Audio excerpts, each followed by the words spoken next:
IAS, GATE, PSU and all technical exams की complete hand written note के साथ online study करने के लिए वीडियो के नीचे दिए गए सब्सक्राइब बटन के ऊपर क्लिक कर लेवे और लेटेस्ट नोटिफिकेशन के लिए बेल आइकन पर क्लिक करना ना भूलें। नेक्स्ट चैप्टर है हमारे पास error in measurements. Okay, 9 chapter हमने कंप्लीट कर लिए। अब इसमें सबसे पहले बात, एरर इन मेजरमेंट मतलब क्या है कि हम जो भी हमारे सर्वे करेंगे, no matter whose instrument we used, या तो आप कंपास यूज़ कर लो, थोडोलाइट यूज़ कर लो, या फिर चेन यूज़ कर लो, लेवलिंग इंस्ट्रूमेंट यूज़ कर लो, कोई भी इंस्ट्रूमेंट यूज़ करेंगे तो हर एक इंस्ट्रूमेंट में एरर हमने पढ़ी है। हर एक जो भी मेथड किया है एरर आती है, उसमें कुछ ना कुछ करेक्शंस करने पड़ेंगे हमें, ठीक है। वो एरर्स किसी भी कारण आ सकती है, कोई कोलिमेशन एरर हो गई, या फिर इंस्ट्रूमेंट की एरर हो गई, या तो मैनुअल एरर हो जाएगी। तो बेसिकली जो हमारी एरर्स आती है, जो भी हम हमारा जो प्रैक्टिकल करते हैं उसमें जो भी सर्वे करेंगे, तो उसमें बेसिकली 3 ही तरीके की एरर आएगी हमेशा। ओके, वो एरर हमारी हमारी कौन कौन सी होगी? एक तो हमारी या तो इंस्ट्रूमेंटल एरर हो सकती है, या फिर ह्यूमन एरर हो सकती है, या फिर नेचुरल एरर हो सकती है। जो भी हमारी एरर आएगी वो इन तीनों के अंदर ही होगी, ठीक है। अब बात कर लेते हैं पहले इंस्ट्रूमेंटल एरर क्या होती है। इंस्ट्रूमेंटल एरर मतलब जो हमने इंस्ट्रूमेंट यूज़ कर रहे हैं वो इंस्ट्रूमेंट ही हमारा फॉल्टी है, मतलब कुछ गड़बड़ी उस इंस्ट्रूमेंट में ही है। जैसे हम चेन लेके आए, ठीक है, 30 मीटर की कोई चेन लेके आए, लेकिन उसकी जो एक्चुअल लेंथ 30 मीटर जब हमने उसको यूज़ करने के लिए निकाला तो 30 मीटर वो थी नहीं, वो 29.9 मीटर की ही है चेन। तो 0.01 मीटर का हमारे एरर आ गया उसमें। तो मतलब अगर हमारा आगे से कोई इंस्ट्रूमेंट ही ख़राब आ जाए, बेकार इंस्ट्रूमेंट आ जाए, तो वो हमारा इंस्ट्रूमेंटल एरर में आ जाएगा, ठीक है। सेकेंड है हमारा ह्यूमन एरर। ह्यूमन एरर का मतलब है कि आपका इंस्ट्रूमेंट बिल्कुल सही है। उससे पहले एक बात देख लो, जैसे कोलिमेशन एरर हमने पढ़ा था। कोलिमेशन एरर क्या होता है कि जब भी आप सर्वे करोगे उसमें ना तो आपका कर्वेचर करेक्शन आ रहा है, ठीक है, ना ही रिफ्रैक्शन करेक्शन आ रहा है, फिर भी जो आपकी लाइन ऑफ एक्शन है, जैसे मान लो ये आपका इंस्ट्रूमेंट का टेलीस्कोप है, फिर भी जो लाइन ऑफ एक्शन है इसकी वो स्ट्रेट ना जा करके कुछ एंगल पर डेविएट हो जाती है, इसको हम कोलिमेशन एरर बोलते हैं। और वो कोलिमेशन एरर किसके कारण आता है? हमारा इंस्ट्रूमेंटल एरर के कारण ही हमारा कोलिमेशन एरर आता है, ठीक है। एरर इन चेन टेप मैंने बता दिया, आप 30 मीटर की चेन लेके आए और 29.9 मीटर की ही वो निकली, तो ये एक तरीके से इंस्ट्रूमेंटल एरर हो गई, ठीक है। अब बात कर लो आप ह्यूमन एरर की। ह्यूमन एरर क्या होता है कि आप जैसे आपका इंस्ट्रूमेंट लेके आए, आपका इंस्ट्रूमेंट बिल्कुल करेक्ट है, फिर भी आपके जो सर्वे कर रहे हो उसमें कुछ एरर्स आ रही हैं। वो इसलिए आएंगी कि आपने मान लो चेन को आपने स्ट्रेट किया, ठीक है, एक साइड से एक फ्रेंड इस साइड से पकड़ रखा है और एक फ्रेंड इस साइड से पकड़ रखा है चेन को। अब ये दोनों फ्रेंड्स अगर इस चेन को ज़्यादा खींच देंगे, ठीक है, तो इसमें थोड़ा सा इलोंगेशन हो जाएगा, इसके जो लिंक्स हैं वो खींचने लग जाएंगे थोड़े थोड़े, तो उसमें कुछ एरर्स आ जाएंगी। ये किसके कारण आ रही है? जो ये ह्यूमन इसको खींच रहे हैं, आप फ्रेंड्स हो सकते हैं, ठीक है, सर्वे चेन सर्वे करेगा कौन? ह्यूमन बीइंग ही करेगा, ठीक है। तो इसको ज़्यादा खींच दे तो किसके कारण हुई है? इन ह्यूमन बीइंग्स के कारण, ठीक है। आपकी चेन करेक्ट है बिल्कुल लेंथ, ओके। या फिर ये क्या करेंगे, इसको थोड़ी ढीली छोड़ देंगे, ठीक है, अच्छी तरह से प्रॉपर तरीके से खींचेंगे, नहीं तो ये चेन थोड़ी सी यहाँ से डेविएट होकर ढीली हो जाएगी, तो भी आपकी जो मेजरमेंट है उसमें एरर्स आएगी। तो ये कुल मिला करके ह्यूमन के कारण आती है, okay, like error due to alignment change. और थर्ड हमारे हो जाता है नेचुरल एरर। नेचुरल एरर मतलब टेम्परेचर के कारण, ठीक है, आपका जो इंस्ट्रूमेंट लेके आए आप वो बिल्कुल करेक्ट है आपका, ठीक है, जो आप जो भी लेबर यूज़ कर रहे हो सर्वे के अंदर, या फिर कोई भी ह्यूमन बीइंग को सर्वे कर रहा है वो बिल्कुल एक्सपीरियंस्ड ह्यूमन बीइंग है, ठीक है, फिर भी आपके प्रैक्टिकल जो सर्वे करते हैं उसमें कुछ एरर्स आ जाती है। वो फिर लास्ट कारण होता है हमारे पास नेचुरल रीजन्स के कारण। जैसे आपका मान लो टेम्परेचर राइज हो गया तो आपकी चेन की लेंथ थोड़ी बढ़ जाएगी, टेम्परेचर डिक्रीज हो गया चेन की लेंथ कम हो जाएगी, ओके। या फिर मान लो आपका जो भी सर्वे कर रहे हो कंपास की हेल्प से, तो पास में कोई मेटल ऑब्जेक्ट पड़ा है, जैसे कुछ कार हो गई, कुछ भी पड़ा है, उसके कारण आपके जो डेविएशन हो जाएगा कुछ, ये भी नेचुरल तरीके से हो गया, ठीक है। कर्वेचर करेक्शन ड्यू टू वो error due to curvature correction, मतलब आपके अर्थ में थोड़ा अर्थ थोड़ी कर्व्ड है, ठीक है, तो ये ना तो इंस्ट्रूमेंट का एरर है, ना ही ह्यूमन बीइंग का एरर है, तो एक तरीके से ये नेचुरल में आ गई। तो आपकी जो भी करेक्शन आएंगे वो कुल मिलाकर के इन तीनों में ही आएंगे, या तो इसमें होगा या फिर इसमें या फिर इसमें, ठीक है। वो आपको देखना पड़ेगा कि किस तरीके से एरर है। अब कुछ डेफिनेशंस की बात आती है, इंपॉर्टेंट डेफिनेशंस की।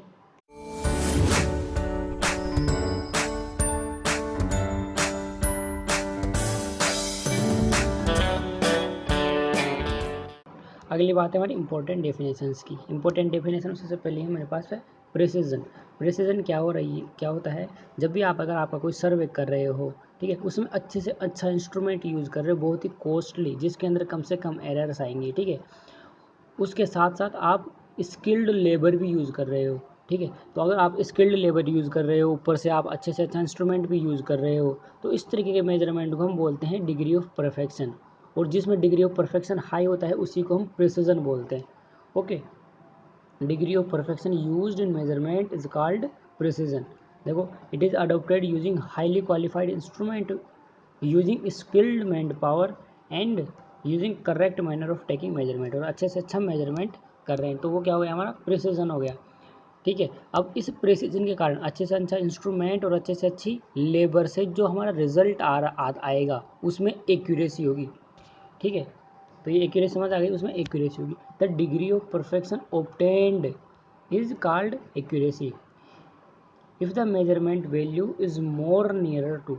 अगर देखो, अगर आपकी जो भी ऑब्जर्व्ड वैल्यू आएगी वो ट्रू वैल्यू के जितनी पास में आएगी, देखो मान लो आपकी ट्रू वैल्यू ये है, ठीक है, तो आप जो भी ऑब्जर्व कर रहे हो value with the help of instrument, ठीक है, वो हमारे जो ट्रू वैल्यू के जितने पास में आएगी उतनी ही आपके जो रिजल्ट्स है उनमें एक्यूरेसी होगी, ठीक है। अब यहाँ पर एक नई बात है, ट्रू वैल्यू। ये ट्रू वैल्यू क्या होती है, इसको समझो आप।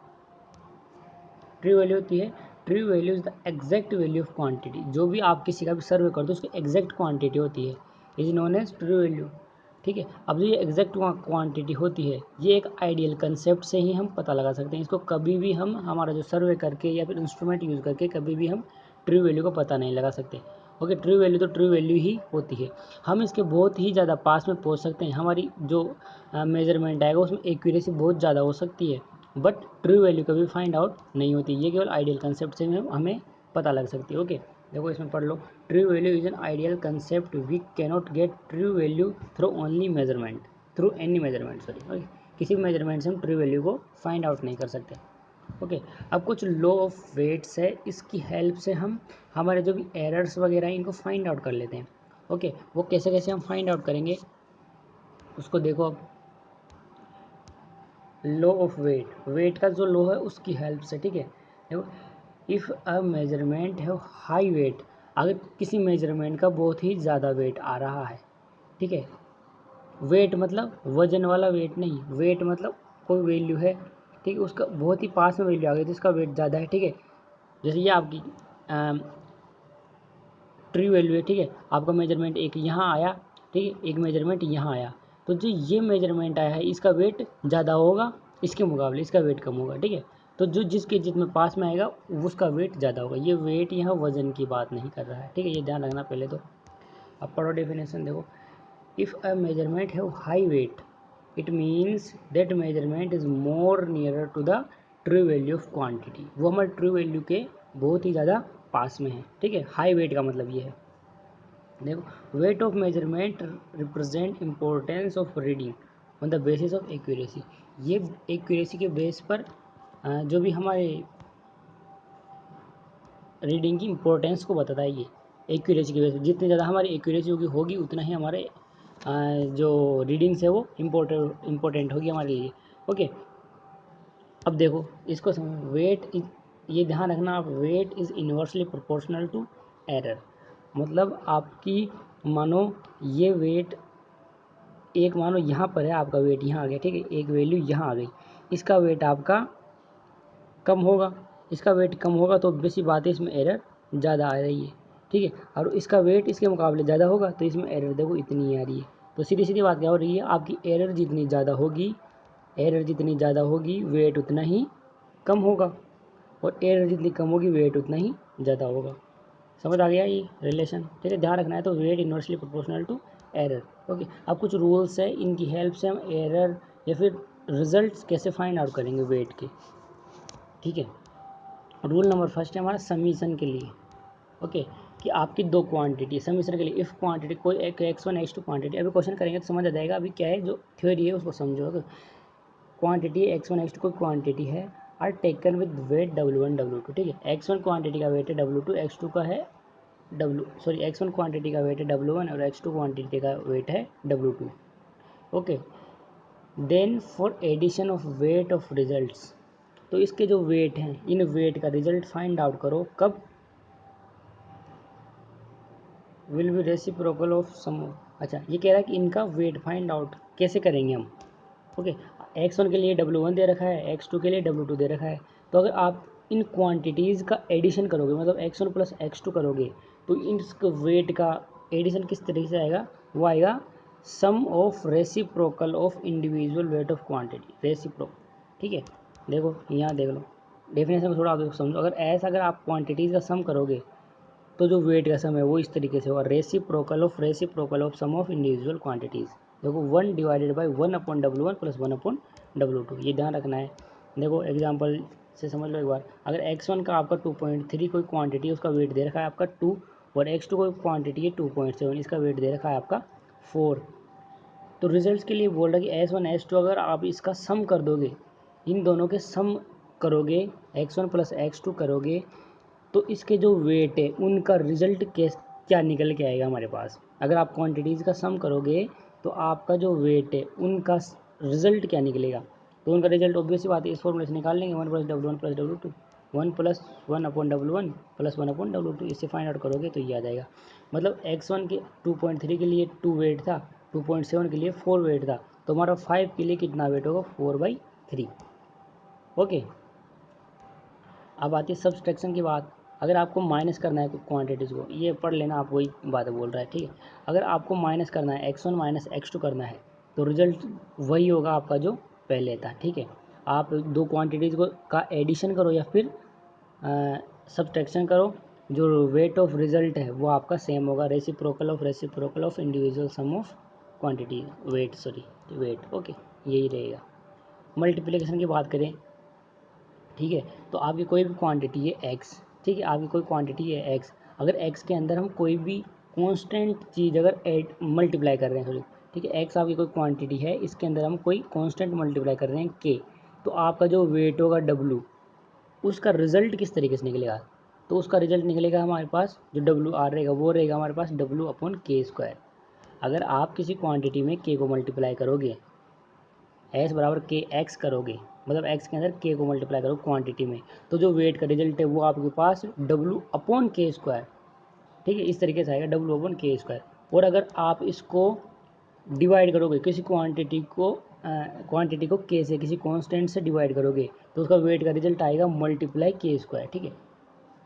मल्टीप्लाई करोगे तो डिवाइड हो जाएगा स्क्वायर के साथ, और अगर इसको डिवाइड करोगे तो मल्टीप्लाई हो जाएगा स्क्वायर के साथ, ठीक है।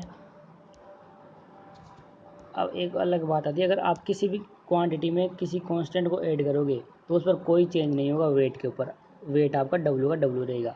या फिर आप किसी क्वांटिटी में से K माइनस करोगे, कोई किसी कांस्टेंट को माइनस करोगे, पहले तो हमने क्या देखा था कि दोनों क्वांटिटीज़ को ही एडिशन सब्सट्रैक्शन कर रहे थे, यहाँ पर ऐसा नहीं है, यहाँ पर किसी क्वांटिटी का एडिशन, क्वांटिटी का सब्सट्रैक्शन हो रहा है, तो जो हमारे वेट पर है कुछ फ़र्क नहीं आएगा, ठीक है। माइनस कर दो तो भी कुछ फ़र्क नहीं आएगा, या फिर किसी कांस्टेंट में से क्वांटिटी को माइनस कर दो तब भी हमारे पास कोई फ़र्क नहीं आएगा। ओके, वेट हमारा उतना का उतना ही रहेगा। ओके, अब मोस्ट इंपॉर्टेंट बात आती है most probable value, MPV। Okay, most probable value क्या होती है, ठीक है, डेफिनेशन से समझ आता है अच्छी बात है, नहीं तो मैं समझाता हूँ।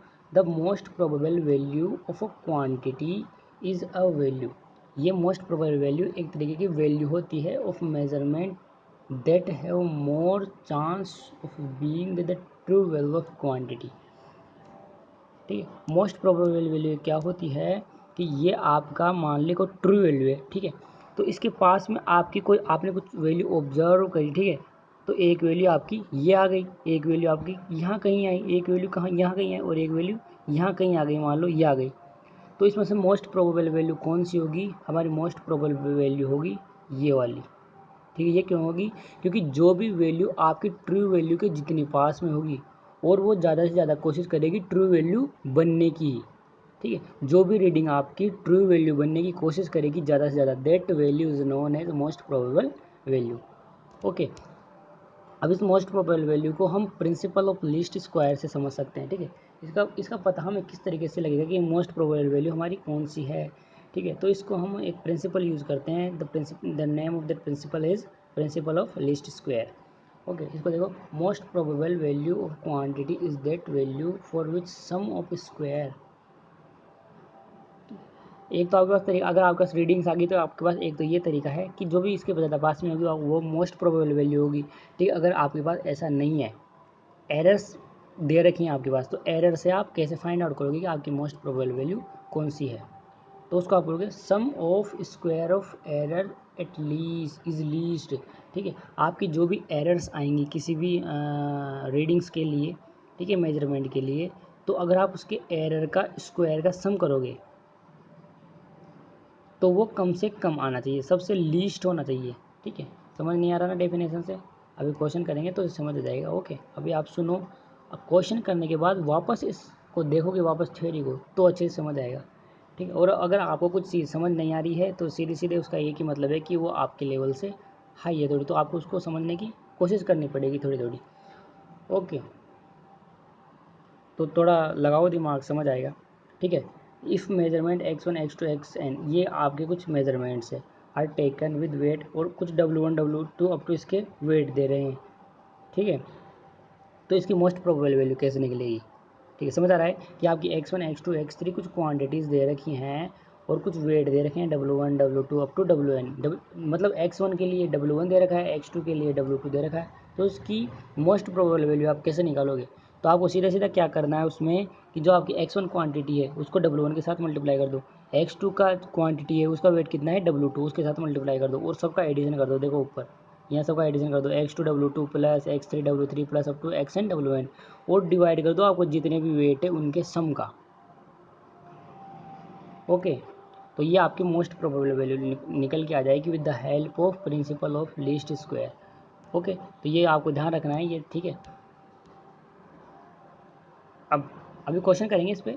ठीक है, अब एक बात सोचो आप कि देखो, अगर आपके ये वेट है, ये W1 W2, ये सारे W ये सारे एक ही वेट के हैं, मान लो, मान लिया कि W1 W2 W3 up to WN ना हो करके ये W ही है।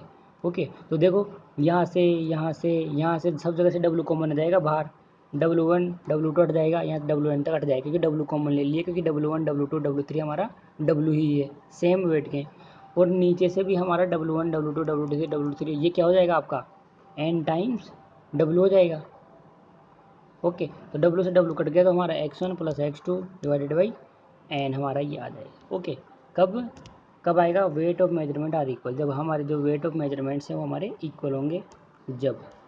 ओके, अब एक अलग टॉपिक है, अगर आप इसको प्रोबेबल एरर कुछ फॉर्मूले की हेल्प से भी हम फाइंड आउट कर लेते हैं। ठीक है, आपको ये फॉर्मूले सीधे ध्यान रखने, कोई डेरिवेशन नहीं है इनका, कुछ नहीं है, सीधा क्वेश्चंस में बोलेगा वो कि आप प्रोबेबल एरर निकालो इन सिंगल मेजरमेंट में। ठीक है, या फिर बोलेगा प्रोबेबल एरर निकालो MPV मोस्ट प्रोबेबल वैल्यू की हेल्प से, या फिर प्रोबेबल एरर निकालो इन सिंगल मेजरमेंट बाई किसी भी वेट का, आपको ज़रूरत नहीं है W1 ही दे। ठीक है, तो अभी समझाता हूँ, एक एक करके देखो इनको। क्वेश्चन किस तरीके से देगा, पहले आपको आपके पास इस तरीके से क्वेश्चन आएगा, if x1 x2 up to xn are measurement xn measurement are taken with weight W1 up to WN, इतने आपके मेजरमेंट हैं और उनके वेट दे रखे हैं आपको for single quantity. Okay, single quantity के लिए, और क्वेश्चन में बोलेगा कि प्रोबेबल एरर फाइंड आउट करो आप सिंगल मेजरमेंट के लिए, तो आपको सीधा सीधा आपको ये फॉर्मूला लगाना है ES मतलब probable error in single measurement is equals to plus minus 0.6745 root under summation of WN XN minus x का स्क्वायर अपॉन N-1। आपको ये फॉर्मूला ध्यान रखना है। ओके, देखो, हाँ, इसको अब साफ तरीके से दिख रहा होगा, आप इसको ध्यान से देख लो। ओके, लिख लो इसको, कॉपी में ध्यान रखना है, probable error in single measurement. ठीक है, लर्न करना है। ओके, याद तो आपको ही करना पड़ेगा। और कोई डेरिवेशन नहीं है, कुछ नहीं है, अगर प्रोबेबल एरर इन MPV मोस्ट प्रोबेबल वैल्यू की हेल्प से आपको निकालना है तो आपका ये फॉर्मूला देखो, EM मोस्ट प्रोबेबल वैल्यू, ठीक है, 0.0 plus minus 0.6745 root under summation of XN minus x का square upon N-1 summation of WN। अब देखो आपका यहाँ से लेके, ये देखो यहाँ से लेके, ये तो ऊपर वाला ही हो गया हमारा, यस देखो, केवल इसमें नई चीज़ क्या आ रही है, समीशन ऑफ डब्ल्यू एन नया आ रहा है।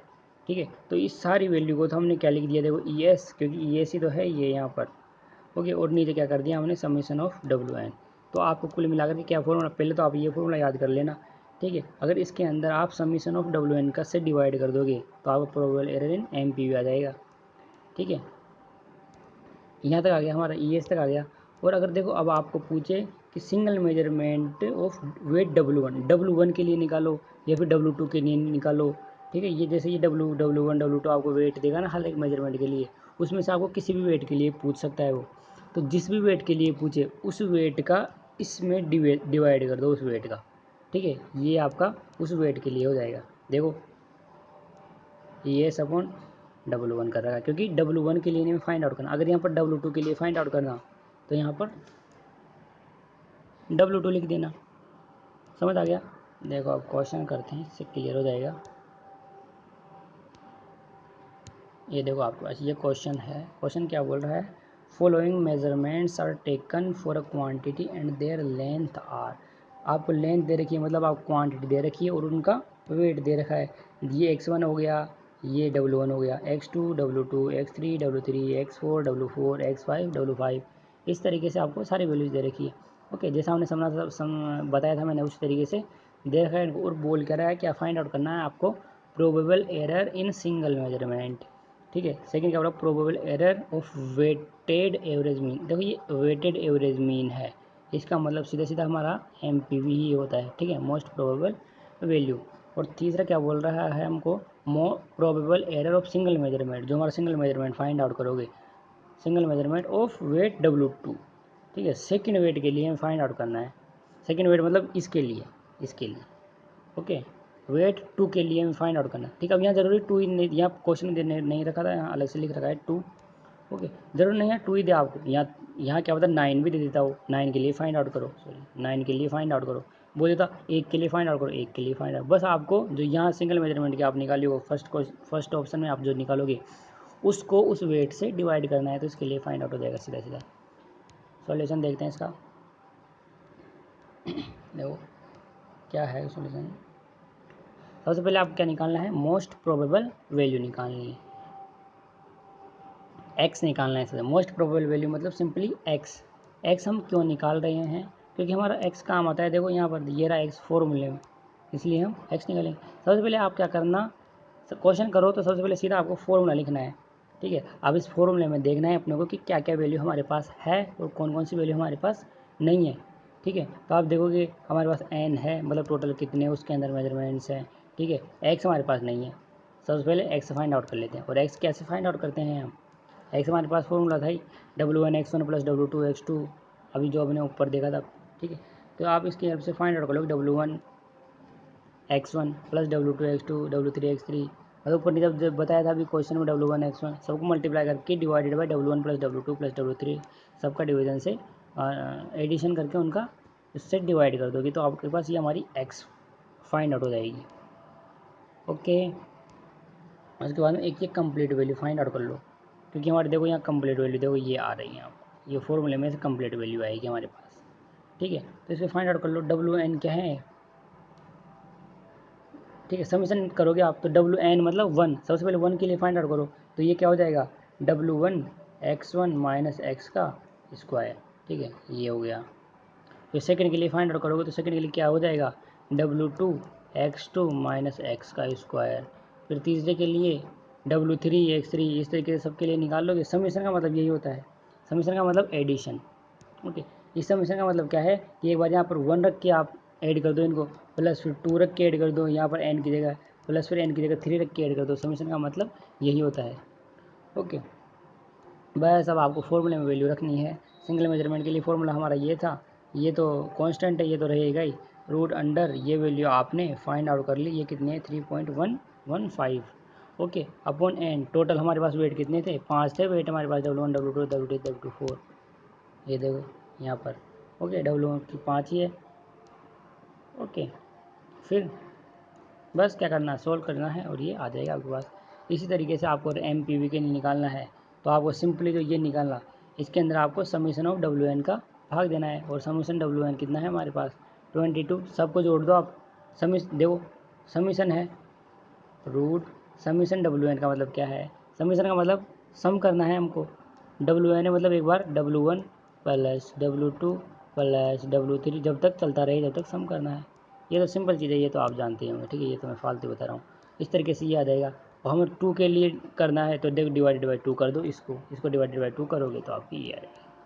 ठीक है, यहाँ तक समझ आ गया। अब ये लास्ट हमारा एक टॉपिक है इसी में के अंदर, एरर इन कंप्यूटर रिजल्ट्स।